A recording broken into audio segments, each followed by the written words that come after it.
Getting around Bangkok's easy from the, I think that's a 12 baht non-air conditioned bus, to the BTS SkyTrain, the MRT subway. Taxis are everywhere. They're fairly affordable, even if, I don't know, half of them seem to have broken meters these days. It's still really not that bad. Obviously, the meter is going to be the best fare. You can also order a Grab or Bolt car, and 9 out of 10 times a taxi is going to pull up.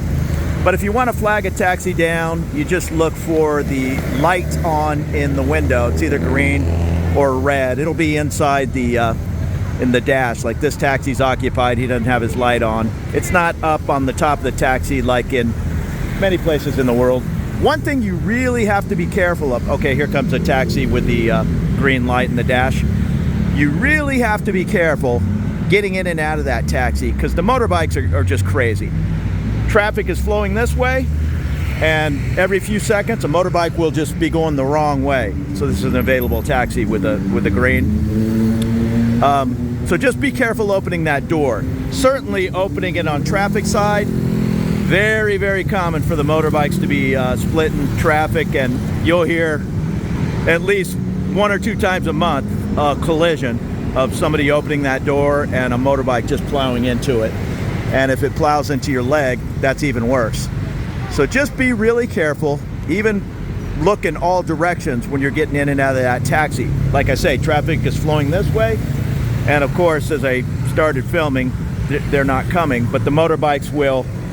There's a motorbike stand right there. Rather than go all the way around, they'll just go the wrong way against traffic right here on the curb, right where you might be opening your taxi door. And even if the motorbikes are going the correct way, your taxi might pull off to the left here, and you go to open that taxi door and there's a motorbike right here just flying. You'll see the crowds gathered and kind of queued up in a line to get on the buses. Just get on the bus and have coins or 20 baht notes. The lady will come around, ask you what street you're heading to, shaking her little money can, and you'll pay that way. You don't pay the driver. So just jump on any of the doors and grab a seat or stand up, and they'll come find you. Now see this motorbike? He's just trying to pick up a fare and go that one block, but in the wrong direction, which could be a problem if you're opening your taxi door. And speaking of the motorbikes, I ride them all the time. Most of the time without a helmet because they're unavailable, and I'm not walking around the city of Bangkok with a helmet. Oftentimes you're just going a block or two, so that's a risk you'll have to accept or not. But more important really than the head, which of course that's important. Whoop, there, okay, so that guy just whipped the wrong, he just whipped right by my arm. But if this guy were to open his taxi to get out, that could have been a real problem, because these motorbikes are they're making time.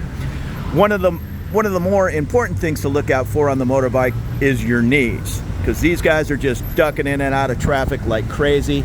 And even tucking my knees in, I've had a few close calls to almost scrape. Now this is an air-conditioned bus. I'm not a big bus rider. The BTS normally gets me around fine. You're gonna pay a little extra for the air-conditioned bus, and I'm not sure how much. I'll make up the numbers. If it's 12 baht non-air conditioned, that might be 18 baht. And where these buses are going, I have no idea. Most of them are running down the main drag and then turning up the next main drag. So you'll have to figure that out if you're gonna wanna ride the buses. Tuk Tuks, now that is a condo Tuk Tuk. Again, here you go. This guy has a fare who's going in this direction. So going the wrong way against traffic for a couple of blocks, that's acceptable, or at least tolerated. The Tuk Tuks, most of these are going to be condo Tuk Tuks, so don't flag them down. And if you do flag down a taxi Tuk Tuk, be ready for some heavy negotiations, especially as a foreigner, because they're going to try to get top dollar. The taxis, when I speak of the broken meter syndrome, they're at least somewhat reasonable. Double the taxi fare is about the going rate, but that's not as bad as it sounds. Let's put it this way: when I'm down in I don't know, a sulk, and it's 2 in the morning, nobody's going to turn the meter on. You can ask, you'll go through 5 taxis before somebody will turn the meter on. Or if you want to just get going, some people agree, some people disagree, but me, I just open the taxi door, I say where I'm going, I say I'll give you 200 baht, which is $5, a little more. I mean, that's fine for me to get going, rather than, geez, what was that? Backfires. Rather than wait 15 minutes to find a taxi that's going to turn the meter on, if not 30, or maybe even wait 20 or 30 minutes for a Grab, or, which is like Uber, Motor Taxi, which is going to be at a better fare. But oftentimes these guys will accept a ride, and then they'll just sit there waiting for somebody to come along that's going to pay them 200 baht, and then they cancel on you. So you're going to go through oftentimes 3 cars and wait 20, 30 minutes to save that extra $2, especially at 2 in the morning. Now the fruit guy's just kind of double parked here, selling his fruit. See this motor taxi guy? He's going the wrong way against traffic, just to avoid going 4 blocks out of the way to take his customer in that direction. So don't be afraid of the taxis here. Also, don't be put off. 9 out of 10 times the taxi's going to pull over, roll down his window, ask you where you're going, and if he's not agreeable, he'll just drive away. 9 out of 10 times he kind of wants to stay, I don't know, within a 10 or 15 block, maybe 10 block area. If you tell him you're going clear across town and that doesn't work with his plans of heading home in an hour, he'll just drive away. So it's not uncommon to have a taxi driver not want to take you where you want to go. And there's not a lot of communication, they just drive away. So again, don't be put off, just flag down the next cab.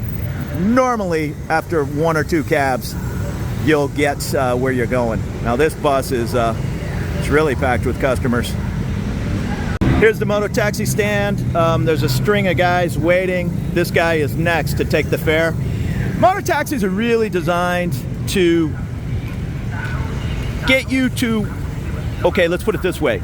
You get to the area you need to go with the BTS or a bus, then you get on the motor taxi to take you the last 3 blocks to your home for, normally 20 baht. Now you can't get on that motor taxi and say, hey, I'm going 6 blocks to a sulk, and he'll take you. I wouldn't recommend it. It's not the most comfortable ride. It might scare you to death the way they're going to get you 6 blocks. Like I say, going the wrong way against traffic here for a lot of the way. So that might not be something you want to do for a 2-mile ride. You can order a motor taxi on Grab or Bolt and save a little bit of money as compared to a taxi, but you're not going to save that much money. It's maybe you're going to save 30%, 40%. So I certainly wouldn't do it to ride across town. I made the mistake of doing it in the past, and that was a scary ride. So I've mentioned it in other videos, but see this motor taxi rider with the number 4 orange vest?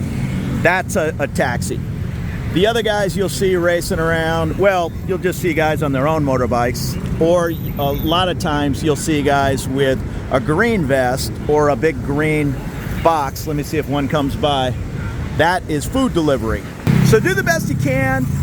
Get on the BTS, here's the BTS en route, or the MRT. Get somewhat close to where you're going. You really don't want to deal with this traffic in a taxi. Yeah, it's only going to cost you $5, $6 to get across town, but you're going to sit in that stupid taxi forever.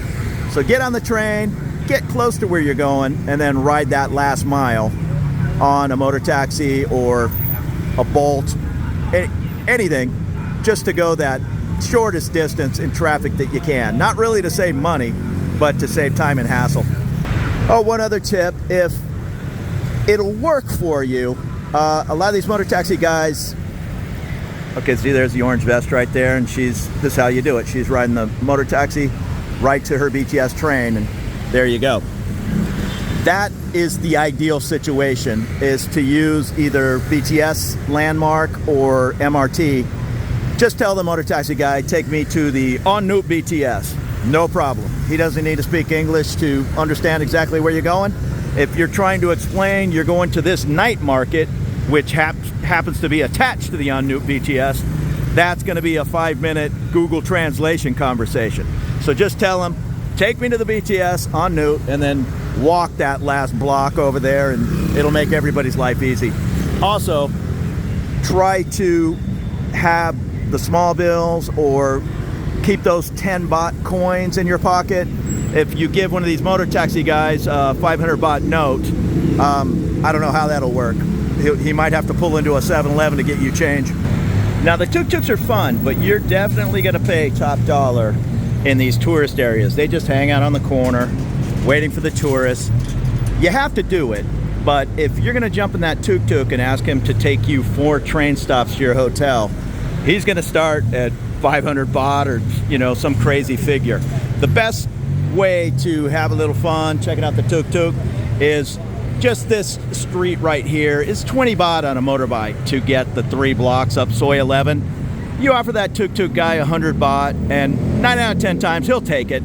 So have a little fun riding up the street. If you want to go for a longer ride, that's fine too. Just expect that is going to be one of the more expensive ways to get around at least the tourist areas here in Bangkok. Other parts of Bangkok, yeah, you can jump in that tuk-tuk, and for 20 baht he'll take you and your groceries to the end of the Soi. But not here in the Nanai area, Sok, anything like that. They're looking for tourists, not to transport locals around at a fair price. Even my friends that are Thai, they say here in the tourist areas, yeah, they can't even negotiate a cheaper rate. It just is what it is. And this is just a little example of a no light intersection in one of the most busy streets in the busiest parts of town. This is Soi 11 in the Nanai area, and over here Soi 8.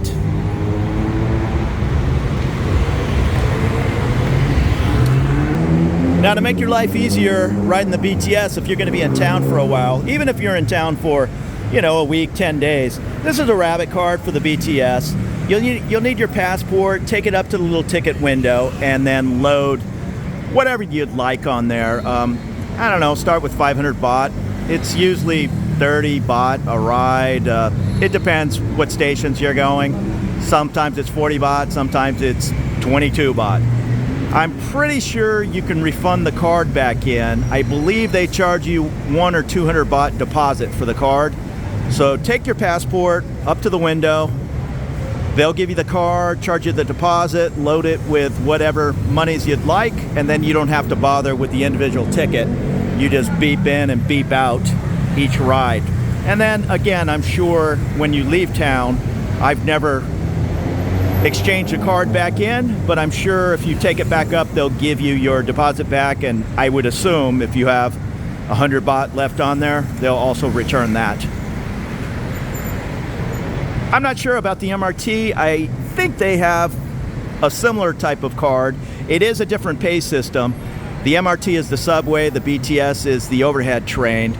They're different pay systems, so different cards. And there are also some government trains out by Dam Muang Airport or over by the Icon Siam Mall by the Chao Phraya River. That, yet again, takes a separate pay system. So don't be surprised if you try to get on a train and it's not accepting your card. It might be one of the government trains.